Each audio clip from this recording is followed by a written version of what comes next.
நமஸ்தே, நான் மும்பையைச் சேர்ந்த ஷில்பா கதம். சில காலத்திற்கு முன்பு நான் ஒரு விபத்துக்கு உள்ளானேன். அதில் ஒரு பழுவான ஆக்டிவா வண்டி என் காலில் விழுந்தது. இதனால் ஒரு மயிரிழையான எலும்பு முறிவு ஏற்பட்டது. அந்த இடம் மிகவும் உணர்ச்சிக்கூர்மை உடையதாக மாறியது மற்றும் வலி தாங்க முடியாததாக இருந்தது. நான் ஸ்டீராய்டு ஊசிகள் எடுத்து பிசியோதெரபி மேற்கொண்டிருந்தாலும் வலி குறையவில்லை. பின்னர் மருத்துவர்கள் எனக்கு அதிக அளவிலான மருந்துகளை அளித்தனர். இருப்பினும் எதுவும் வேலை செய்யவில்லை. அதற்கு பதிலாக மருந்துகள் பக்க விளைவுகளை ஏற்படுத்தி பிற ஆரோக்கிய பிரச்சினைகளை உருவாக்கின. இறுதியாக மருத்துவர்கள் என்னிடம் அறுவை சிகிச்சையை மேற்கொள்ளுமாறு அறிவுறுத்தினர்.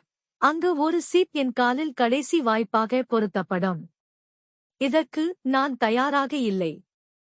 அந்த உதவியற்ற நிலையில் நான் முற்றிலும் சரணடைந்து அம்மா பகவானிடம் குணப்படுத்துதலுக்காகவும் ஒரு அற்புதத்தை வெளிப்படுத்தவும் மனதார பிரார்த்தனை செய்தேன். ஆழ்ந்த நம்பிக்கையுடன் நான் சோமாவை உட்கொள்ள ஆரம்பித்தேன். நான் ஆச்சரியப்படும் விதத்தில் வலி குறையத் தொடங்கியது. மேலும் எமிடாஜிலே ஸ்கேன் என் கால் முற்றிலும் குணமடைந்தது என்பதை உறுதிப்படுத்தியது. சோமா என்பது உயர்ந்த லோகங்களிடமிருந்து பெறப்பட்ட ஒரு தெய்வீக பரிசு என்று பகவான் சொல்வது என் வாழ்க்கையில் ஒரு வாழும் சத்தியமாக மாறியுள்ளது. ஜெய் போலோ ஆரோக்கிய பிரதாதா, சோமா பிரதாதா, ஸ்ரீ அம்மா பகவான் கி ஜெய்.